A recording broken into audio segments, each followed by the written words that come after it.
Hello， 大家好，我文哥啊，今日嚟到台 CLA， 佢係咩問題呢？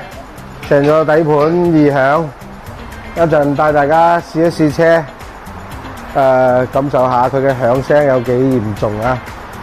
個個話專業整底盤，我都想試下，你哋覺得我專唔專業啊？呢個整底盤，而家過嚟試下車俾大家聽下佢嘅聲有幾嚴重啊！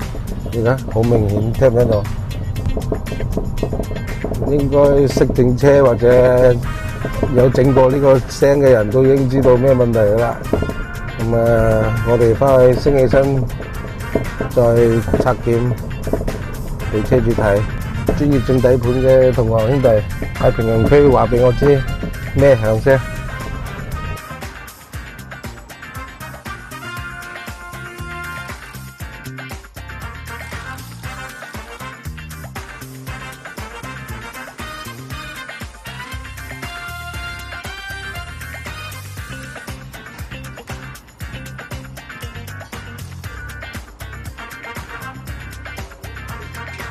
而家避震同埋底盤件就拆咗出嚟啦，個響聲喺邊度嚟咧？嚟自呢個避震塔頂，聽到嘛？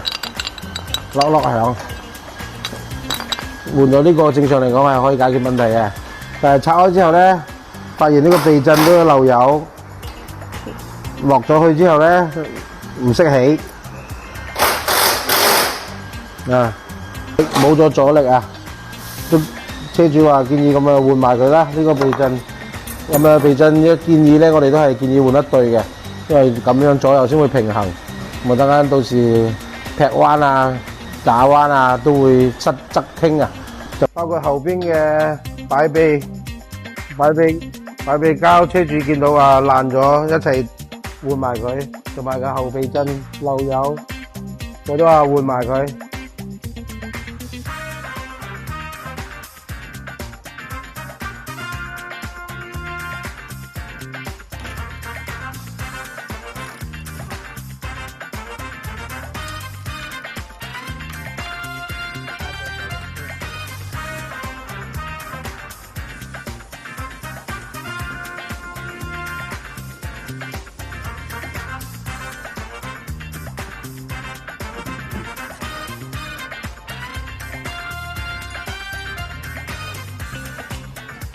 呢台車就基本上完美解決啦，跟住經過詳細嘅檢查，師傅都將要解決嘅問題都一次性將佢解決啦。好似啲扣頭啊、漏油啊、老化啊、啲膠老化老裂啊，都一齊換埋佢。車主話乾脆一次過搞到位，該換嘅嘢避震啦、後邊嘅一對啦，同埋呢個平衡杆吊鐘啦。呢個係貓頭鷹代工嘅，我哋都用翻貓頭鷹，跟住啲老化件都解決咗佢，啲防塵套啊呢啲都一套過噶啦，啲老化嘅防塵套。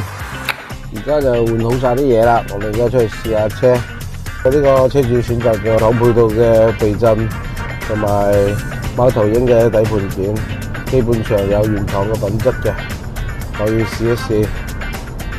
呢個感覺同尋日試嘅路面係一樣啊，同一條路，完全聽唔到有咩雜音。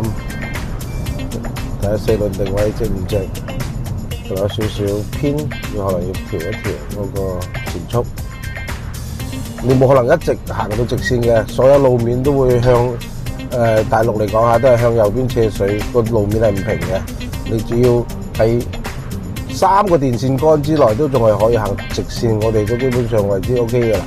3條就係150米，基本上150米，如果仲可以行直線嘅話，證明呢個前速同埋四輪定位係冇問題嘅。